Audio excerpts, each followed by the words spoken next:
Hi all, இன்னைக்கு நம்ம reflexive ரிலேஷன்னா என்னன்றது தான் பார்க்க போகிறோம்.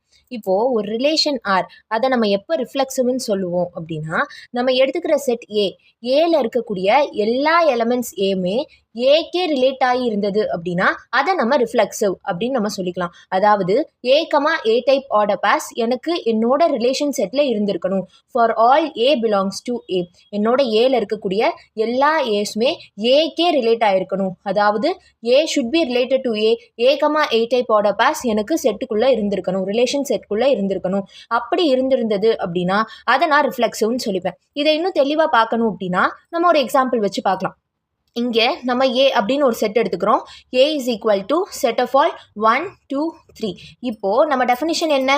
நம்ம ஏன்ற செட்டில் இருக்கக்கூடிய எல்லா ஏஸ்க்குமே ஏ டைப் ஆர்டர் பாஸ் ஜென்ரேட் உள்ளே இருந்திருந்தது அப்படின்னா அதை நம்ம ரிஃப்ளெக்சிவ் ரிலேஷன்னு சொல்லலாம். ஸோ தட் இங்கே நமக்கு 1 2 3 அப்படின்னு இந்த 3 எலமெண்ட்ஸ் இருக்குது. So that 1 should be related to 1 இருக்குது, 2 ஷுட் பி ரிலேட்டட் டு 2 இருக்குது, 3 ஷுட் பி ரிலேட்டட் டு 3 இருக்குது. ஸோ நான் இங்கே என்ன சொல்லலாம்?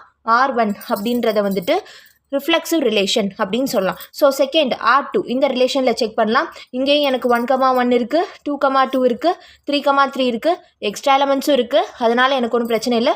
பட் எனக்கு தேவையான கண்டிஷன்ஸ் இருக்குது. ஸோ தட் நான் இங்கே என்ன சொல்லிக்கலாம்?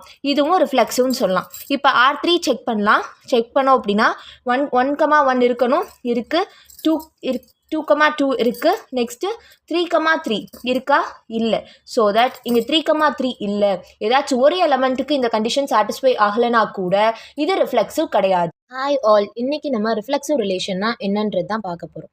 இப்போது ஒரு ரிலேஷன் ஆர் அதை நம்ம எப்போ ரிஃப்ளெக்சிவ்னு சொல்லுவோம் அப்படின்னா, நம்ம எடுத்துக்கிற செட் ஏல இருக்கக்கூடிய எல்லா எலமெண்ட்ஸ் ஏமே ஏக்கே ரிலேட் ஆகி இருந்தது அப்படின்னா அதை நம்ம ரிஃப்ளெக்சிவ் அப்படின்னு நம்ம சொல்லிக்கலாம். அதாவது ஏ டைப் ஆர்டர் பாஸ் எனக்கு என்னோட ரிலேஷன் செட்டில் இருந்திருக்கணும். For all A belongs to A, என்னோட ஏல இருக்கக்கூடிய எல்லா ஏஸ்மே ஏக்கே ரிலேட் ஆகிருக்கணும். அதாவது A should be related to A type order pairs எனக்கு செட்டுக்குள்ளே இருந்திருக்கணும், ரிலேஷன் செட்டுக்குள்ளே இருந்திருக்கணும். அப்படி இருந்திருந்தது அப்படின்னா அதை நான் ரிஃப்ளெக்சிவ்னு சொல்லிப்பேன். இதை இன்னும் தெளிவாக பார்க்கணும் அப்படின்னா நம்ம ஒரு எக்ஸாம்பிள் வச்சு பார்க்கலாம். இங்கே நம்ம ஏ அப்படின்னு ஒரு செட் எடுத்துக்கிறோம். A is equal to set of all 1 2 3. இப்போது நம்ம டெஃபினிஷன் என்ன?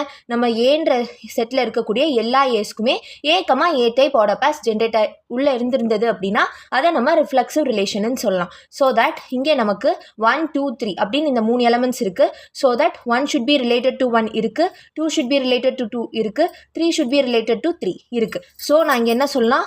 R1 அப்படின்றத வந்துட்டு ரிஃப்ளெக்சிவ் ரிலேஷன் அப்படின்னு சொல்லலாம். ஸோ செகண்ட் R2 இந்த ரிலேஷனில் செக் பண்ணலாம். இங்கேயும் எனக்கு 1,1